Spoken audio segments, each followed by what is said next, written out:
Welcome to Los Angeles City College's brief workshop on how to get an internship and why you need one. It's a common complaint. A lot of entry-level jobs require experience in the field. But how are you supposed to get that experience if you can't get an entry-level job? Internships are often the answer. Internships allow you to gain experience in a professional setting. Use internships to get your foot in the door in the industry you want to enter, or use them to try out fields you are considering entering. Either way, you are growing your skill base, gaining work experience, and expanding your professional network. All of these are integral to helping you get a job once you graduate. As previously stated, internships can be a key factor in helping you gain an entry-level job, but you can also gain valuable work experience. This work experience can give you things to add to your resume, cover letter, or examples to talk about in interviews. All of this experience can help you land your next job. You can also gain applicable skills to the industry you're going into, as well as transferable skills. Maybe you take an internship in the marketing department just to try it out, but you realize that maybe marketing really isn't for you. Maybe you really want to be more on the financial side of the company. That's fine. Maybe in the marketing department, you had to work on a team. You had to communicate clearly with your teammates and other people in the company. Maybe you had to give presentations. Things like that are called transferable skills, and they're useful in almost any job. Just because your internship may have been in marketing doesn't mean that internship is still not going to provide you with valuable work experience, no matter where you may go next. The next really important part of having an internship is it gives you the opportunity to build your professional network. Your professional network is where you're more likely to find your next job. This could be from references from coworkers that you met at the internship. Maybe their own company is not hiring by the time you're actually on the job market, but maybe they know of another position that you'd be great for. You likely would never have known about that position if you didn't have the personal reference. Also, a lot of times when you apply for jobs, the job you're applying for will want to speak with references from previous employers that you've worked with. Doing an internship allows you to gain a professional reference either in your field or, again, just in another professional setting that can be transferable to your next role. I also want to provide you with some statistics here to help encourage you to seek out an internship. 55 to 70% of employers offer their interns paid positions upon the completion of the internship. You always want to think of your internship as a constant interview or audition for a paid position at the company. Even if nothing is available immediately upon the end of your internship, if you made a great impression, that company is likely to get in touch with you if something does open up. Most people do prefer to have a paid internship. Paid internships also have a better chance of leading to paid employment.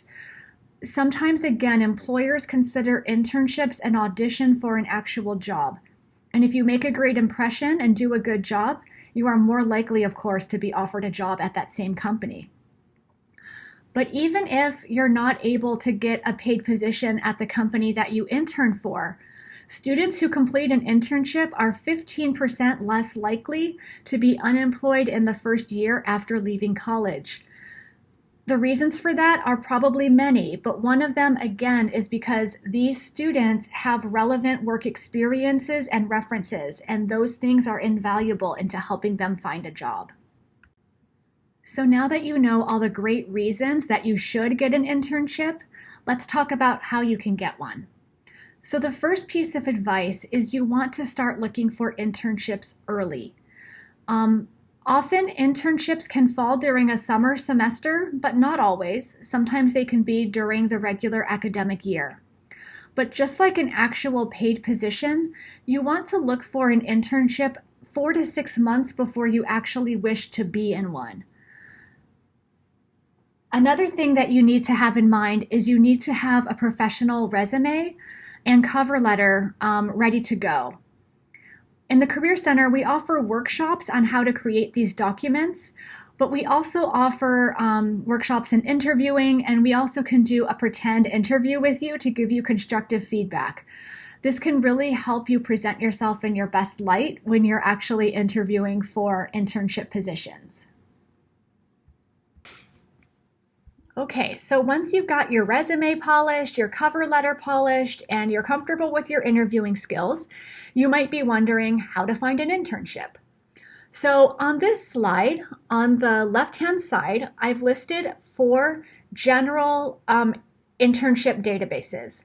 This is very similar to job listing databases such as Indeed or Monster.com.